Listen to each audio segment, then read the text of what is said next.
Hello, creatives, community, and kind folks. Today I just wanted to do a very short video on game design and throw a little something in on a nice little Saturday. Um, and this just wandering around doing my job and such. It came to, and being a tabletop RPG person that thinks about gaming all the time, this just came to mind. And so I thought I'd just put out a video and talk about it, give a little bit of food for thought for those of you out there in the gaming community. So um, it made me think about the different methods that players and specifically their characters are able to achieve success in your game or your game design. And so um, that's all. And I really didn't want this to be a full-fledged broadcast because I did start quite a bit late, 6:25 my time here in the States. So, but glad to have those who found out that I was live in the first place. All right, let's get into it. 7 methods of game design. Now, specifically, I'm talking about how do people in your game, the characters in your game, the players that create their characters, how do they achieve success? And I came up with 7 of them. So let's start off the top. Skill utilization, so skills, uh, capabilities, acquisition, itemization, situation, determination, and simulation. Okay, so we're going to go through all of them, talk about the pros and cons, and the reason why I guess I thought of this, because of course, being an armchair game designer myself and others made me think about the pros and cons of some of the games, the world's most popular role-playing games out there, and some of the barriers that come about because of how they are designed. And I put simulation at the very end because you'll find out. So skill utilization. Many games, especially modern games, characters tend to have are more skill heavy or skill focused rather than other capabilities. I'm looking at the first game that comes to mind for me is like Call of Cthulhu and GURPS, where the characters have a set of skills to engage in the world and solve problems in the world, and basically be badasses. Now, the great thing about skill utilization is that uh, games that rely heavily on skill utilization really bring down the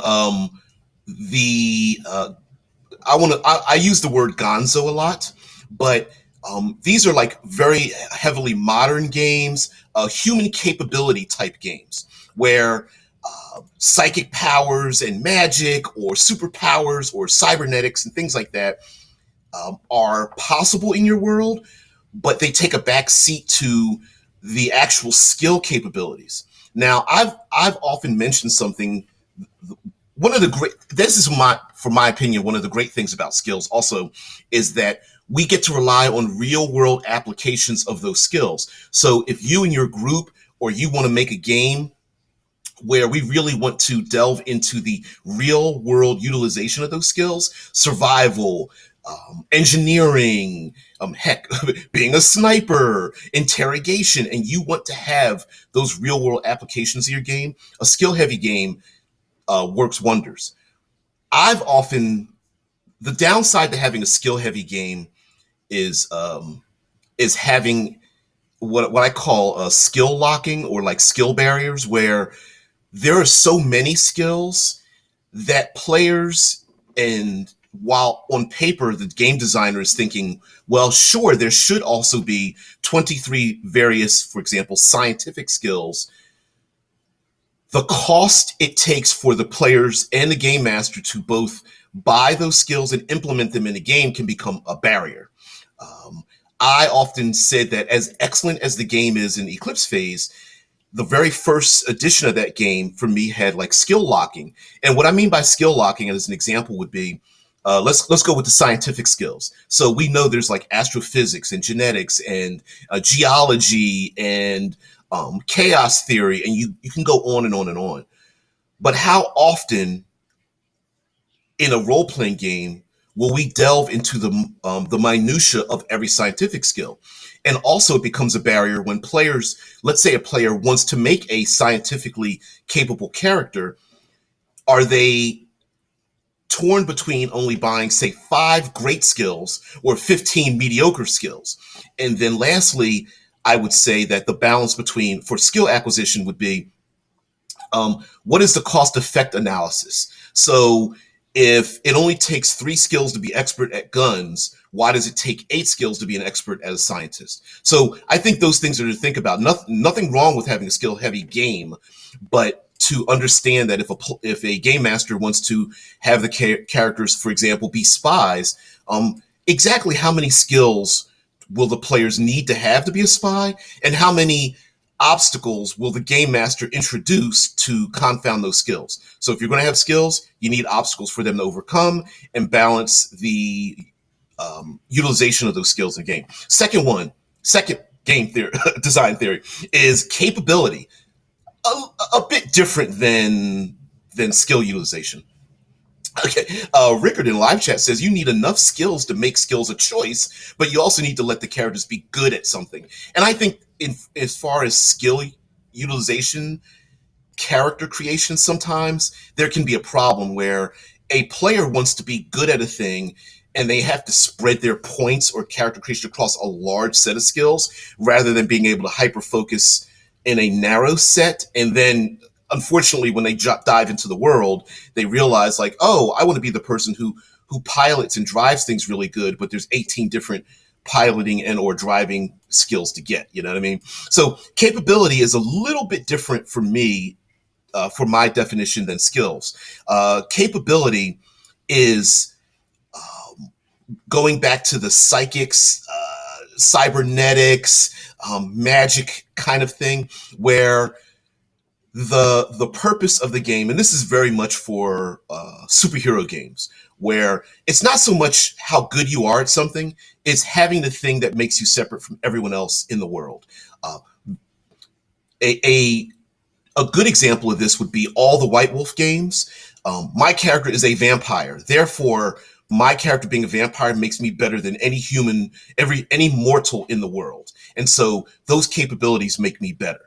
Now, um, the difficulty in this is, well, in the narrative of the world, those capabilities, how good do they make you? And so you can, in a lot of superhero games, you have something, a theory known as the glass cannon, where my character can shoot blasts at things, but they can't take a hit. Or my character is nigh invulnerable, but I can't do anything. So just balancing, if you're going to have a game where people have special capabilities, but those capabilities make them extraordinary. Now, extraordinary is would have to be defined in your setting. Okay, so if the psychic ability to detect danger or grab an item that has some kind of psychic residue to it, if that makes you special, but it really doesn't add too much benefit when it comes to survival or game impact, I think you're fine. But if you have characters who can toss automobiles or pass through walls or deflect bullets and things of that nature, you might need to balance, if they have these capabilities, what happens for the characters that do not have those capabilities? And as far as character advancement and their impact in the world, are there some capabilities that just happen to be just far better than any other capability? You know, it's the Aquaman theorem, right? In the old days, Aquaman and like Ant-Man were the joke because, hey, I can fly through space, and someone else is like, I can shape change in anything, and then you got Aquaman's like, oh, I can talk to fish. You know, which one's the cooler capability, right? Yeah. Rickard says, think tropes. The scientist in a show or movie tends to be good at all science because that saves the needed characters. And again, based on the setting, if the scientist is a trope, then allow the scientist to have just as much impact in your world, irregardless of combat. But essentially, it's called effectiveness, right? How effective is one character to another? Will they be able to, use those capabilities or skills or anything like that in the game? So capabilities are far more superhuman, as in my definition, and just balancing which ones would be more useful than others. You could have a cost in it, meaning like, hey, I can pass through walls. That costs me three capabilities, whereas someone who can talk to fish, who can speak to other people in their minds, and who can hold their hand against doors and lock them, maybe they get three of those capabilities. Yeah, exactly. Rickard says if you split up related skills too much, you end up having a system where a character who wants to be good at science being useless because they had to pick 10 science skills, leaving nothing for for non-science skills. Exactly, exactly. I've seen that in some game designs. I blame you, GURPS, where I want to be Billy Badass. I only have to buy 3 combat skills, and the science is like, yeah, I got to spread my points thin about 10 science skills. Okay, so the third one is I'm calling it acquisition. The fourth one is itemization. And there's a difference between acquisition and itemization. Currently in 5th edition Dungeons and Dragons, we have acquisition being a prime focus. Acquisition is that characters are pretty balanced and pretty good against each other, but the goal is to acquire more for my capabilities, for my character to do a thing, to become better at a thing. And so it is not that the characters start out with these really great capabilities, but they are trying to acquire greater capabilities. And the good about that is that there's always a goal to reach for in a game when you're designing a game. So, for example, if you have psychic powers in your game, maybe the first psychic power is just like an empathic feel. I can feel that people are in danger, or I can feel their feelings. But maybe 5 iterations later, they can dominate people's minds and read minds and maybe even possess people. And so it gives them something to move towards. Oh no, Rickard, no. Number 4 is I'm calling it itemization. You'll see where I'm going with this. You're already we're already on the same page, man. Well, let me get there. I'm winding my way down the road. So the good about acquisition, like I said, is character growth. My character can do a thing, but I'm looking forward into the future where I can tell new stories with my ability to do these new things. And so there's always character growth. The bad thing, here we go with the bad thing. Players may not be looking at the present, but always looking to the future. So what ends up happening, I think, in the bad thing of acquisition design is that when the players understand what their 5th or 10th iteration of their character will be, the negative impact is that the first, second, third iteration of the character, they're always looking at the fact that they can't do a thing. My character can't really read minds yet. It's going to take me till my 8th iteration to get that power, but I guess I'll have to settle with this. And so there can be like a glass half full, glass half empty feeling in your game where you want people to go like, wow, there's always constant growth and new storytelling potentials, whereas maybe the people who possess your game are going, well, I guess I'm going to have to trudge through these first 8 levels to get to my 9th acquisition of power, right? Now, acquisition, the difference between acquisition and number 4, which is itemization, is that they tend to not be physical items. I will consider things like cybernetics and implants and things to be acquisition, gifts from the gods, nanotech, something inside the body of the character that they what's the game? The Deus Ex Machina games with the character who's got cybernetics, who unlocks other greater cybernetic capabilities, I think counts in the acquisition phase of this. Now, there is overlap, of course. So let's get into itemization. Now, itemization, like Rickard said before I got there, says, I think you mean looting. Now, in the original iterations of Dungeons and Dragons, first, second, maybe quite a bit of third edition, it was a lot of itemization. And itemization, also known as going shopping, is the idea that to progress well in the game, the characters must acquire certain items. They must gather equipment. We think of Cyberpunk and Shadowrun fits into some of these categories. Again, a lot of these role playing games don't fit into one category, but the cool thing about itemization is that it's not really so much about skills, which yes, Cyberpunk, Shadowrun, they have to do with skills. A lot of science fiction and modern era games deal with that, but itemization also means that the game master can layer in or basically reward players by gathering things. Now, those things could be gathered by knocking the door down and stealing people's stuff, i.e., dungeon delving. They could be given to characters before, in the middle, or after missions are accomplished. They could be treasures, things like that, things that they acquire along the way. I would count in the age of piracy or starship creation to be itemization, where you're able to have a vehicle that can be upgraded through time and effort by the player characters to allow them to engage in the world. The Rickard says the cool high level features in D&D that you never get to use because you never get to those levels. Yeah, that's a problem with acquisition, right? Like you're always looking like, oh, I can't wait till I get, and you're not. There isn't. There's an unconscious feeling of not looking at the present. Ooh, I have my 3 great acquisitions now, rather than going, man, I wish I had 7 more acquisitions I'm going to get into the future. But in itemization, I think one of the difficulties in itemization is that as a game designer, it can be very difficult to suggest and introduce to every person's playing experience acquiring those same items at the same rate through the same stories at the same time. It's impossible. And while there's nothing wrong with what's known as the Monty Hall idea, where every time the characters knock down the door, there's a whole bunch of stuff specifically just for them to acquire, or after every mission, the sniper always gets to add yet one more upgrade to their rifle.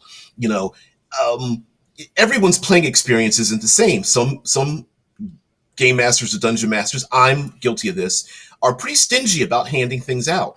And the fear can be, I don't want to break my game by handing too many items to my characters. Now, there is a way to get around this.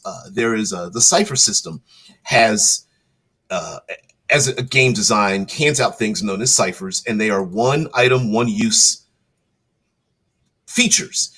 Player gets the item, they get to carry the item around. Maybe the item allows them, it's a piece of bubble gum they get to chew that allows them to breathe water. It is an amulet that allows them to open up any lock anywhere. It could be a ring that turns them invisible once. It could be a potion that allows them to turn into a purple and green tiger or something and have it once and then it's gone.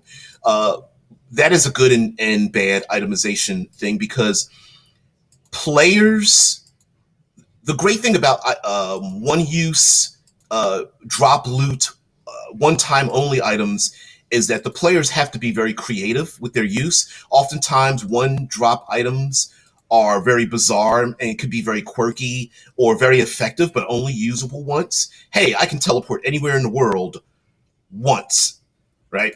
But the bad thing with that kind of design is that characters can seem kind of homogenized, and they're only defined by the items that they have. I believe in Advanced Dungeons and Dragons, like fighters are, as an example, don't tend to be very different. Sure, one can carry a polearm, another can carry daggers or a bow, but there's not very much defining them except for the items that they collect along the way.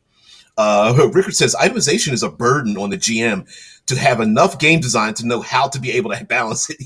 Yeah, there's too many filters they have to poke through, right? You as the designer have to design the items. Then you have to suggest in hardened enough language, how to implement those items. Then the person who buys the game and runs the game has to implement those items. And then the players, there's almost an itemization economy. And then the characters have to use those items. There's also the idea that, well, maybe those items, there is a fear that the items become acquisitions. Okay. Captain America's shield, technically, by the theme of Captain America, is not an item. That is a piece of his character that is specifically designed to be with him. It is an acquisition. Have we seen him drop it? Yes. Have we seen bad guys try to use it against him? Yes.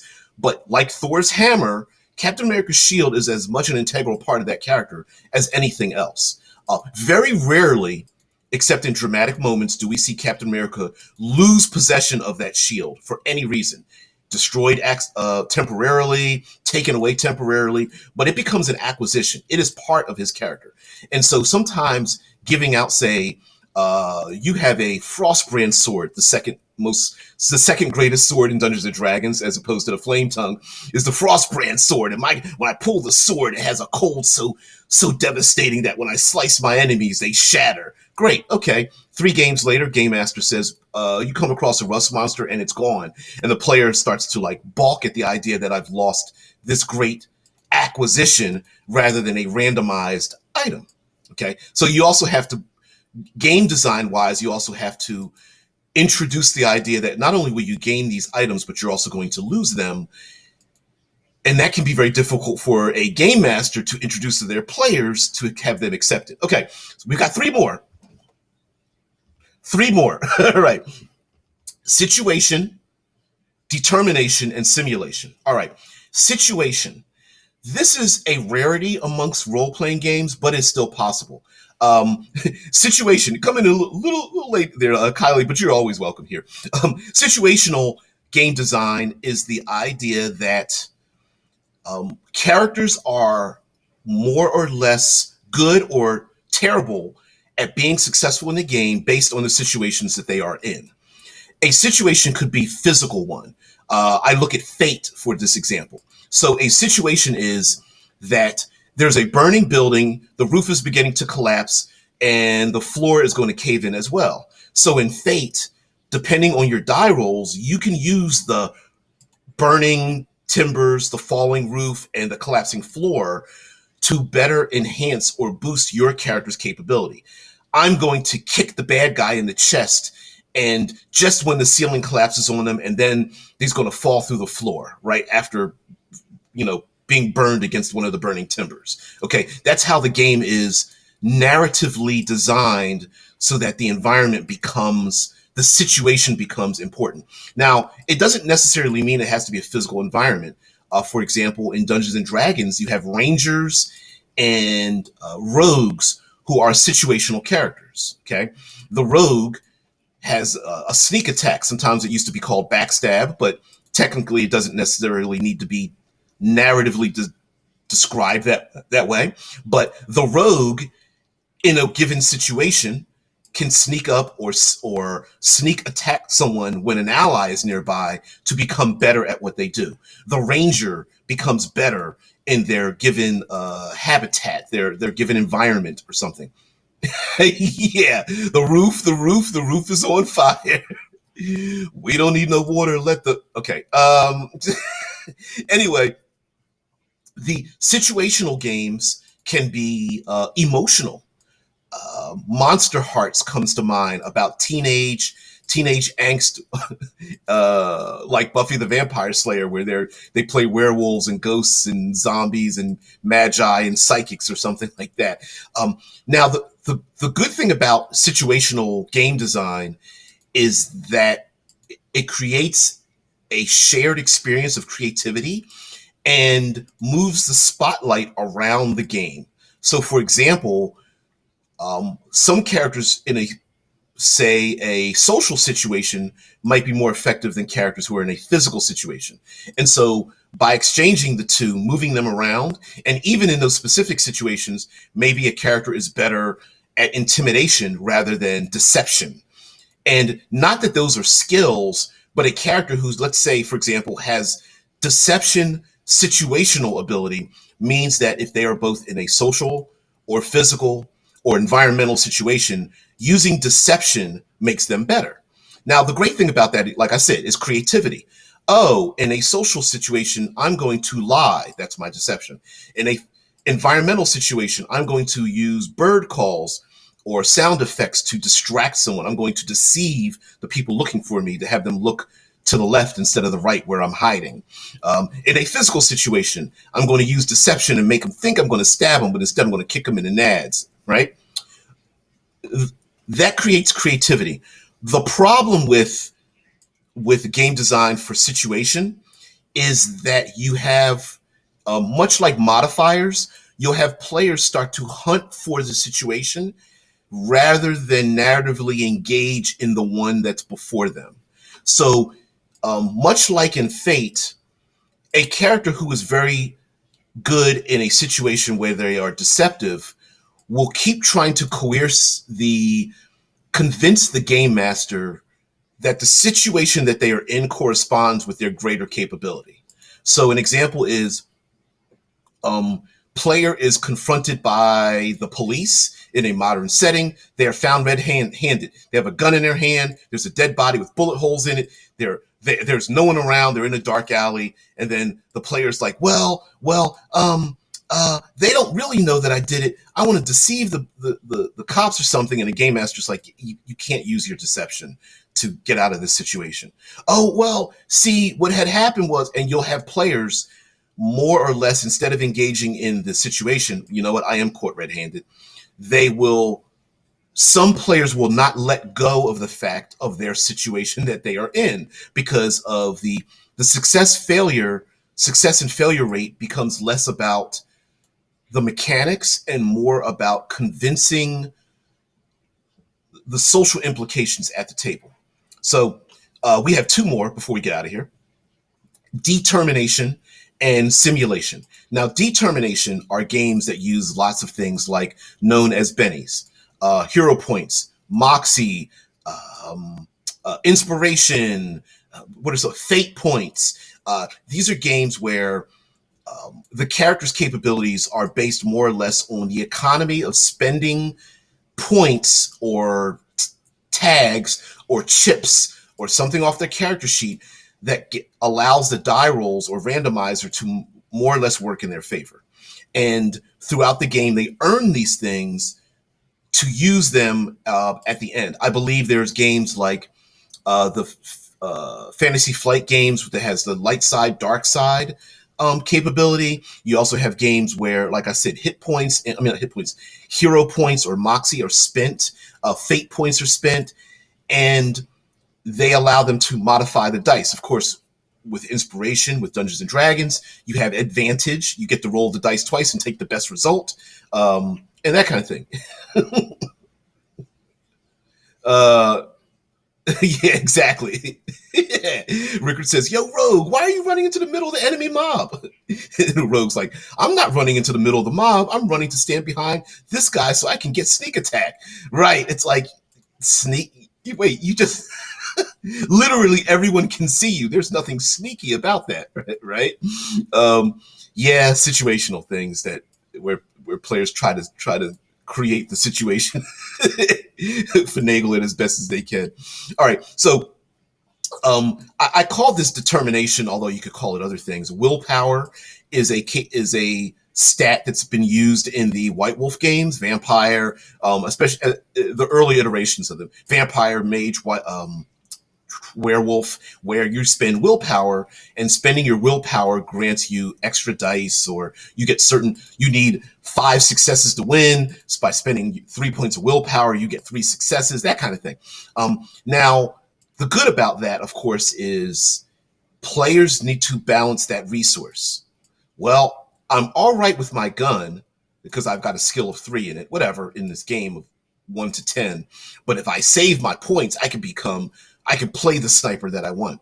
The terrible thing about that is that when the characters utilize those points to become better at the thing, to get greater chances of success, the game design must include the economy of gaining back those successes when you use them.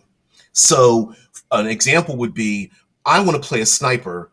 I use all 5 of my successes right up front, but I still have to play the game without any of my successes later on. So I get to look like Billy Badass in the first 5 minutes of the game because I used them all up. But we haven't taken a break or gotten to the point where I can rejuvenate those points. So now I feel like I'm useless. And so balancing those, the determination affecting your in those games can be very difficult, both from a game designer and then having the game master utilize them in the game and such. Rickard goes on to say, not to mention the rogue is now standing next to 5 mobs just to get sneak attack against one of them, because, sneak attack. Right. Now the rogue's like in complete danger, and they're like, I don't understand why my character's in danger. Just to get sneak attack on everyone in the mob, because there's 5 mobs standing around them. As if they're going to go like, sure, you can sneak attack one mob while the other 5 just sit back and watch. Lastly, the last one is simulation. And simulation is the idea that a small sword or small blade, a dagger, does less damage than a big sword. Clothing protects you not at all. Heavy armor protects you greatly. The bigger, the better the thing is more effective than the smaller, tighter thing. Now, why I put simulation at the very end is that if you want to design your game with cinematics involved at all, where the character with the small dagger in the game cinematically, Captain America with his shield, is better at things than the thugs with machine guns, this does not work with simulation. If you want the age of piracy where people are swashbuckling and you want people to buckle their swashes, but the person with the firearms or the heavy armor is well protected, and then being bare chested swinging on a rope makes you less effective, you in your game, people are not going to want to be a swashbuckler in your game. They're not going to want to be a bare-chested barbarian in your game. Now, we've seen in Dungeons and Dragons, for example, the bare-chested barbarian, they modify the rules to engage in that cinematic, right? Where, well, in this instance, the bare-chested barbarian has a similarly designed mechanism to be just as defensive as the person with the heavy armor on, Now, simulation is very good for game design if you want it to simulate some form of reality. Not all of it, but some of it. A heavy explosion when someone's driving the car and they have a car wreck, pretty dangerous. Maybe you might not want to drive a car very quickly. You're trying to you go across from one rooftop to another, and you're scaling it across on a rope, hand over hand, and if you fall, you might die, and you want to introduce that. Yes. The difficulty with this, the problem that comes into simulating or simulationist design is analysis paralysis. Players may not want to engage in the world that you've designed for fear of dying. And so the good thing about this is that you're going to have cautious players. I look at you, Call of Cthulhu. I look at you, early iterations of Dungeons and Dragons, where analysis is part of the game design. Okay, you go into the dungeon. Do you go into the room? No, we're going to listen at the door first. Let's poke something. We're going to bring, what was the old school thing? You're going to bring chickens, ball bearing, sand, powder, mirrors, prisms, and you have this thing where you're constantly poking, prodding, 10-foot pole, a bunch of hired henchmen who are going to touch everything first and fall into the traps and all that kind of business. What else? Call of Cthulhu, where it's built into the system that you're either going to go mad or die, by being ripped to shreds. Period. It's a given in that kind of game. The terrible thing is, a lot of games do not embrace that. And so convincing your players to not engage in the physicality of the world as a last resort is going to have to be heavily introduced. So you as the designer are going to have to both introduce it, get that across to the person running the game, and then that person is going to have to then introduce it to the players. So you have these filters, and it can be very difficult to design something. Rickard says, this is why I only differentiate weapons by how they are used. Dual wielding, one weapon, and sword and board. Right. Also, there are some games who completely ignore or reduce simulationists down to bare bones. Large weapon, small weapon, heavy weapon, light armor, heavy armor.